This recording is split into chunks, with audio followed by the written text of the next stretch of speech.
क्या आप भी सोचते हैं कि दुनिया में कुछ लोग हमेशा दूसरों पर राज क्यों करते हैं? उनकी कामयाबी का राज क्या है? आज हम एक ऐसी किताब की बात करेंगे जिसने दुनिया को हिला दिया, रॉबर्ट ग्रीन की द 48 लॉज ऑफ पावर। ये सिर्फ एक किताब नहीं, बल्कि शक्ति, रणनीति और मानव स्वभाव का गहरा विश्लेषण है। क्या आप तैयार हैं इन नियमों को जानने के लिए जो आपको दुनिया को एक नए नज़रिए से देखने पर मजबूर कर देंगे? तो चलिए शुरू करते हैं। ये किताब हमें सिखाती है कि कैसे इतिहास के महान लीडर्स, सम्राट और रणनीतिकारों ने सत्ता हासिल की और उसे बनाए रखा। रॉबर्ट ग्रीन ने सदियों के इतिहास से ऐसे 48 नियम निकाले हैं जो बताते हैं कि शक्ति कैसे काम करती है। ये नियम नैतिकता से परे हैं और अक्सर सुनने में कठोर लग सकते हैं, लेकिन इन्हें समझना ज़रूरी है, चाहे आप इन्हें इस्तेमाल करें या इनसे खुद को बचाएं। पहला नियम जिस पर हम बात करेंगे है लॉ 3, अपनी नीयत छुपाओ, कंसील योर इंटेंशंस। अगर लोग आपकी असली चाल नहीं जानते तो उन्हें रोकना मुश्किल होगा। जैसे एक शतरंज खिलाड़ी जो अपनी अगली चाल का अंदाज़ा नहीं लगने देता। अपनी असली मंशा छिपाकर आप दूसरों को भ्रमित करते हैं और अपनी असली ताकत छिपाए रखते हैं। इसका एक क्लासिक उदाहरण है, जब आप किसी से कोई फेवर चाहते हैं तो सीधे ये मत कहो कि मुझे ये चाहिए, बल्कि ऐसी बात करो जिससे उन्हें लगे कि ये उनके ही फायदे में है या आपकी मंशा कुछ और है।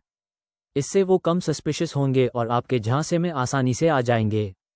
याद रखें, स्पष्टता कभी कभी कमजोरी बन जाती है। अगला महत्वपूर्ण नियम है लॉ 6, हर कीमत पर ध्यान खींचो, caught attention at all costs. इस शोर भरी दुनिया में अगर आप भीड़ से अलग नहीं दिखते तो आप किसी काम के नहीं। लोगों को आपके बारे में बात करने के लिए कुछ चाहिए। आप विवादों से या अपनी अनोखी पहचान बनाकर किसी भी तरह से ध्यान खींच सकते हैं। सोचिए किसी सोशल मीडिया इन्फ्लुएंसर को, वे कुछ ऐसा करते हैं जो वायरल हो जाए, चाहे वो कितना भी अजीब या कंट्रोवर्शियल क्यों ना हो। या एक आर्टिस्ट जो अपनी कला से सबको चौंका देता है। ध्यान खींचना आपकी ताकत को बढ़ाता है और आपको याद रखने योग्य बनाता है। लेकिन ध्यान रहे, ये ध्यान पॉजिटिव भी हो सकता है और नेगेटिव भी, चुनाव आपका है। और आखिर में लॉ 18, खुद को अलग थलग मत करो, do not build fortresses to protect yourself, isolation is dangerous. हमें लगता है कि अकेला रहना सुरक्षित है, लेकिन शक्ति लोगों के बीच में होती है। जितना आप लोगों से दूर रहेंगे उतनी ही आपकी शक्ति कमजोर पड़ेगी। दूसरों से जुड़ना, उनके साथ काम करना, उनके नेटवर्क का हिस्सा बनना ही आपको मजबूत बनाता है। ये किताब अक्सर नैतिक सवालों को उठाती है क्योंकि इसके नियम क्रूर और मैनिपुलेटिव लग सकते हैं। लेकिन रॉबर्ट ग्रीन ये नहीं कहते कि आप बुरे बनो, बल्कि वो कहते हैं कि दुनिया ऐसे ही चलती है।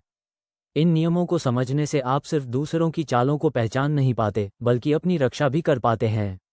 ये किताब आपको दुनिया को एक अलग लेंस से देखने की समझ देती है। तो दोस्तों, द 48 लॉज ऑफ पावर एक ऐसी किताब है जो आपको शक्ति के असली खेल से रूबरू कराती है। ये आपको कमज़ोर नहीं, बल्कि ज़्यादा जागरूक बनाती है। अगर आपको ये समरी पसंद आई और आप ऐसी और किताबों के बारे में जानना चाहते हैं तो इस वीडियो को लाइक करें, चैनल को सब्सक्राइब करें और कमेंट्स में हमें बताएं कि अगला बुक समरी आप किस पर चाहते हैं। मिलते हैं अगली वीडियो में।